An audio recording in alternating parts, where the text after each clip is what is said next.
Hello dear students. तो magnetostatics की last video में आप लोगों का स्वागत है। तो डियर स्टूडेंट्स, जो आज हम टॉपिक डिस्कस करने जा रहे हैं उसका नाम है energy stored in a magnetic field. तो देखिए, energy stored in a magnetic field का डेरिवेशन आप लोगों ने क्लास 12th में किया हुआ है। तो इस डेरिवेशन में आप लोगों ने क्या किया था, देख लो कि आप लोगों के पास एक क्या था, इंडक्टर था। इस तरीके से ये आपके पास क्या है, एक इंडक्टर है, ठीक है ना। और इस इंडक्टर में आप लोगों ने क्या किया है, एक बैटरी लगाई है, ठीक है ना। इस तरीके से एक बैटरी लगाई है और बैटरी लगाने के बाद यहाँ पर इसमें एक टैपिंग की लगाई है। क्लियर है, आई बात समझ में। ये वाला टॉपिक भी मैं आप लोगों को वैसे तो समझा चुका हूँ प्रीवियस यूनिट में, ठीक है ना। तो अब होता क्या है कि जब हम की को क्लोज करते हैं तो क्या होता है कि करंट का पास होता है इसमें, और इस कॉइल में क्या पैदा हो जाता है, इस इंडक्टर में क्या पैदा हो जाता है, एक ईएमएफ पैदा हो जाता है। और उस ईएमएफ की जो वैल्यू होती है, ठीक है ना, वो कितनी होती है, -L di/dt होती है। यहाँ तक तो आप लोगों को आता ही है, बस डेरिवेशन हम इसके बात करेंगे। तो आप ये कहेंगे कि that means EMF induced across the inductor. आप लोग अगर प्रीवियस यूनिट पढ़ के आए हो तो आप लोगों को पता है कि मैंने आप लोगों को वहाँ पर ये बताया है कि कितना होता है, E=-L di/dt होता है। आई बात समझ में। अब हमको एनर्जी निकालना है, तो एनर्जी को हम डायरेक्ट तो निकाल नहीं सकते हैं, आप लोगों को पता है। तो सबसे पहले हम क्या करते हैं, वर्क डन निकालते हैं, ठीक है ना। तो सबसे पहले हम क्या करते हैं, स्मॉल वर्क डन निकालते हैं। तो स्मॉल वर्क डन कैसे निकालेंगे, यहाँ पर बताओ, dW क्या, P/dt से। अब आप कहोगे ये कहाँ से आया, तो आपको पता है ना बेटा कि पावर क्या होता है, वर्क अपॉन टाइम होता है। क्लियर है। तो अगर स्मॉल पावर, तो यहाँ पे पावर वर्क कितना हो जाएगा आपका, स्मॉल वर्क dW, और किस टाइम पे बेटा, स्मॉल टाइम पे, तो कितना हो जाएगा, dt हो जाएगा। तो यहाँ से dW की वैल्यू कितनी आ जाएगी बेटा, P/dt आ जाएगी। क्लियर है। अब देखिए, आप लोगों को ये पता है कि P क्या होता है, VI होता है। ये तो आप बेटा क्लास 10th से ही पढ़ते हुए आए हो, ठीक है ना। अब यहाँ पर हम V की जगह क्या ले रहे हैं, E ले रहे हैं। तो मैं यहाँ पर V की जगह क्या लिख देता हूँ, E लिख देता हूँ, ठीक है ना। तो यहाँ पर मैं लिख भी देता हूँ कि भाई हम P क्या लेते हैं, फॉर्मूला क्या यूज किया है, VI, और यहाँ पर हम V की जगह क्या ले रहे हैं, E ले रहे हैं बेटा, ठीक है।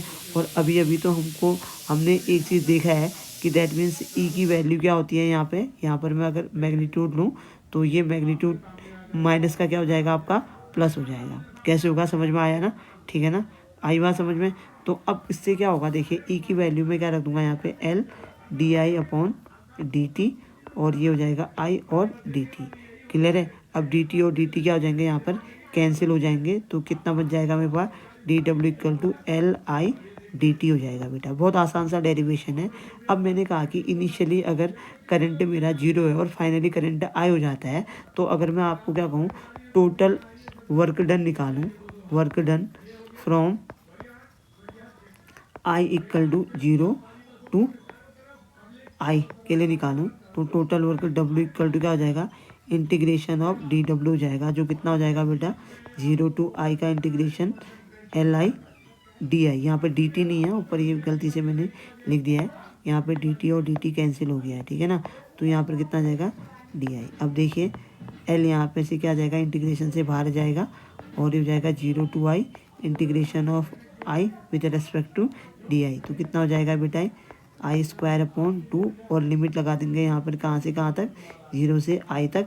तो कितना हो जाएगा, L I²/2, और जब 0 लगाएंगे तो माइनस हो जाएगा। तो यानी कि कितना हो जाएगा, W कितना हो जाएगा, हाफ Li² हो जाएगा। तो इसके बारे में हम क्या लिख देंगे, this energy, this work done, क्योंकि ये वर्क डन है तो हम लिख देंगे this work done is stored as a form of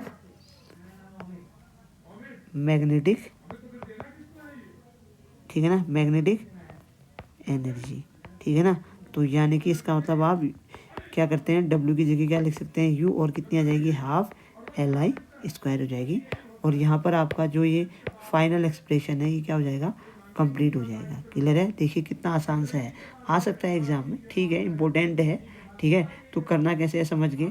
आपको पता है कि EMF induced across the inductor कितना होता है, E इक्वल टू कितना होता है, E equal to minus L D I by क्या होता है dt। तो हमने यहाँ पर इसका मैग्नीट्यूड लिखा तो प्लस हो जाएगा, ठीक है ना। फिर हम स्मॉल वर्क निकालेंगे जो कितना आ जाएगा, D W equal to P D T आ जाएगा, और पी की जगह फिर हम ई आई रख देंगे, ठीक है ना। और ई की वैल्यू तो हमको पता है वो कितनी है, L D I by D T है। तो यहाँ पर डी टी से डी टी क्या हो जाएगा, कैंसिल आउट हो जाएगा। तो D W equal to L D I L I D I हो जाएगा। फिर हम क्या करेंगे, टोटल वर्क के लिए इस स्मॉल वर्क को क्या कर देंगे, इंटीग्रेट कर देंगे। और इंटीग्रेट करने के बाद जो हमारे पास वैल्यू आ जाएगी वो कितनी आ जाएगी, हाफ एल आई स्क्वायर हो जाएगी। और यही वर्क डन किसके फॉर्म में स्टोर हो जाएगा, एनर्जी के स्टोर में हो जाएगा, जिसको हम क्या कहेंगे, मैग्नेटिक एनर्जी कहेंगे, ठीक है ना। आई बात समझ में। तो यहाँ पर आप लोगों की 4th यूनिट क्या होती है, कंप्लीट होती है। तो आशा है कि आप लोगों को ये सारी वीडियोस पसंद आ रही होंगी, ठीक है ना।